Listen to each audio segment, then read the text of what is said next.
Marcus Donovan adjusted his worn baseball cap and pushed through the glass doors of Bella Vista, one of the 37 restaurants in his chain scattered across the East Coast. To anyone watching, he looked like just another middle-aged man in faded jeans and a wrinkled t-shirt, perhaps a maintenance worker or delivery driver making a late-night stop. They certainly wouldn't guess that this unassuming figure owned the entire establishment and had a net worth that would make most people dizzy. It was well past midnight, and the restaurant should have been empty except for the overnight cleaning crew. Marcus had developed a habit of making these unannounced visits to his various locations, a practice that had served him well over the years.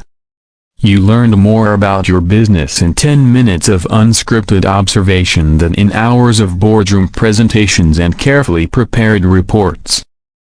As he made his way through the dimly lit dining room, checking that everything was in order, something caught his eye. In the far corner booth, curled up like a sleeping cat, was a young woman in a Bella Vista uniform. Her dark hair fell across her face, and her server's apron was bunched up beneath her head like a makeshift pillow. She couldn't have been more than 22 or 23, and even in sleep, there was something about her posture that spoke of exhaustion that went bone deep. Marcus paused, his business instincts warring with his human ones. His first thought was police employees weren't supposed to be in the restaurant after hours without authorization. His second thought, the one that ultimately won, was concern. Why was she here? Where was she supposed to be? He approached quietly, not wanting to startle her, and gently cleared his throat. "Miss?" "Excuse me, miss." The young woman jolted awake, her eyes wide with panic as she struggled to orient herself. "Oh God, oh no, I'm so sorry, she scrambled to sit up, smoothing down her uniform and pushing her hair back. "I was just resting for a minute, I swear I wasn't Hey, it's okay," Marcus said softly, holding up his hands in a calming gesture. "I'm not here to get you in trouble. I'm Marcus, I work for the company. Are you all right?" She studied his face in the dim light, probably wondering what kind of corporate position involved showing up at restaurants after midnight dressed like he was. "I'm Emma. Emma Rodriguez. I just started working here last week." She bit her lip, clearly debating how much to reveal. "I was supposed to catch the last bus, but it broke down, and I don't have money for a cab, and I didn't want to call anyone this late." The story tumbled out in pieces. Emma was new to the city, having moved from a small town 3 states away to escape a situation she didn't elaborate on but that Marcus could read between the lines about. She was staying at a women's shelter temporarily while she saved up enough money for her own place. The shelter had a strict curfew, and missing it meant sleeping on the street. The restaurant, warm and familiar after a week of 12-hour shifts, had seemed like a safer alternative than wandering the city until dawn. Marcus felt something tighten in his chest.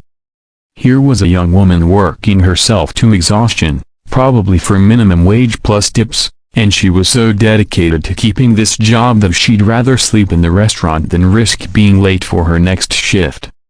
How many others were out there, he wondered, struggling just to survive while he flew between cities in private jets and worried about quarterly profit margins. "Have you eaten today?" he asked, though her hollow cheeks already suggested the answer. Emma shook her head, then quickly added, "But I'm fine, really. I'll just wait until the morning shift gets here, maybe ask Maria if she can spot me breakfast again."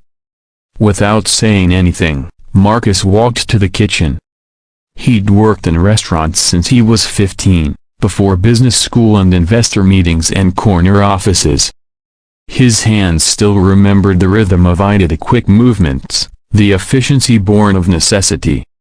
20 minutes later, He returned with a plate of pasta primavera and a glass of milk. "Company policy," he said with a slight smile, setting the food in front of her. "No one sleeps in their booth on an empty stomach." Emma looked up at him with eyes that were bright with unshed tears. "Why are you being so nice to me? You don't even know me." Marcus sat down across from her, thinking about his own story about the nights he'd slept in his car when he was building his first restaurant, about the strangers who helped him when he had nothing to offer in return except gratitude and the promise that someday he'd pay it forward. "Everyone deserves a chance," he said simply. "And everyone deserves kindness, especially when they're working as hard as you are." As Emma ate, Marcus learned more about her story. She'd been an honors student in high school, had planned to study business management in college before life got complicated. Her mother had gotten sick, medical bills had piled up, and then her mother's boyfriend had made it clear that Emma wasn't welcome in the house anymore. So she'd packed what she could carry and bought a bus ticket to the city, hoping for a fresh start. "I'm good at this work," she said, a note of pride creeping into her voice. "I learn fast, and I don't mind staying late or picking up extra shifts. I just need to get on my feet." Marcus nodded, recognizing something of his younger self in her determination. "What would you do if money wasn't an issue? If you could do anything?" Emma's face lit up for the first time since he'd found her. "I'd want to run a restaurant someday. Not just manage one, but really run it. I love the way a good restaurant brings people together, makes them happy. When I see a family celebrating at one of my tables, or a couple on their first date, or even just someone eating alone who looks like they needed a good meal, it makes all the hard work worth it." Marcus felt his heart skip a beat. Here was someone who understood what he'd spent decades trying to teach his manager, so that the restaurant business was about more than food and profit margins.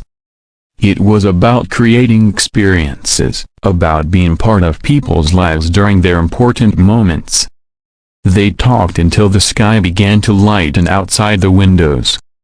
Marcus learned about Emma's ideas for improving customer service, her observations about workflow inefficiencies she'd noticed even in her first week, her natural instinct for reading people and anticipating their needs. She had the kind of intuitive understanding of hospitality that couldn't be taught, only nurtured. When the morning shift began arriving, Marcus made a decision that would change both their lives. "Emma, how would you feel about a promotion?" She blinked at him in confusion. "I've been here a week." "You can't promote someone after a week." "You can if they're the right person for the job," Marcus said. "I'd like to offer you a position in our management training program. It comes with a significant pay increase, benefits, and housing assistance while you get established." Emma stared at him as if he'd spoken a foreign language. "I don't understand. You're not even a manager here, are you? You said you work for the company, but—" Marcus smiled and pulled out his business card. Emma's eyes widened as she read, "Marcus Donovan, CEO and founder, Bella Vista Restaurant Group." "You're—" she started, then stopped, looking back and forth between the card and his face. "But you're dressed like. And you were here in the middle of the night making me dinner." "The best way to know your business is to actually know your business," Marcus said. "And the best way to identify talent is to see how people behave when they think no one important is watching. You, Emma Rodriguez, impressed me more in 3 hours than some of my managers have in 3 years." Emma was quiet for a long moment, processing everything. When she finally spoke, her voice was steady despite the tears streaming down her face. "I won't let you down, Mr. Donovan. I promise you won't regret this." Marcus reached across the table and shook her hand. "I know I won't. Welcome to the team, Emma. your real team. 6 months later, Marcus stood in the back of the same Bella Vista location, watching Emma, now the assistant manager, train a new server with the same patience and kindness she'd been shown. She'd moved into a small apartment nearby, enrolled in night classes to finish her business degree, and had already implemented 3 operational improvements that had increased both efficiency and customer satisfaction scores. But more than that, she'd brought something intangible to the restaurant, a warmth and genuine care that was infectious. The staff respected her, customers remembered her, and the entire atmosphere of the place had shifted toward something more welcoming and authentic. Marcus thought about that night often, about how easily he could have simply had Emma escorted out and written up for violation of company policy. How many other talented, dedicated people had he missed over the years because he hadn't taken the time to really see them? He'd started making it a point to spend more unannounced time in his restaurants, not as the CEO but as someone who genuinely cared about the people who made his success possible. He'd implemented new policies around employee support, created emergency assistance funds, and established mentorship programs for workers who showed potential but lacked opportunity. Emma had taught him that sometimes the most valuable employees aren't the ones with impressive resumes or advanced degrees. Sometimes they're the ones sleeping in booth after closing time because they're so committed to keeping their job that they'll sacrifice their own comfort rather than risk being late the next morning. The restaurant industry, Marcus realized, wasn't just about serving food to customers. It was about recognizing and nurturing the potential in people like Emma, people who understood that hospitality was about more than transactions, that it was about creating moments of connection and care in an often disconnected world. As he watched Emma help a struggling new employee master the point-of-sale system with the same gentle patience he'd shown her that night, Marcus smiled. Sometimes the most important business decisions happened not in boardrooms or during strategic planning sessions, but in empty restaurants at midnight, when one person chose to see another person's potential rather than just their circumstances. The investment in Emma had paid dividends far beyond what any quarterly report could capture.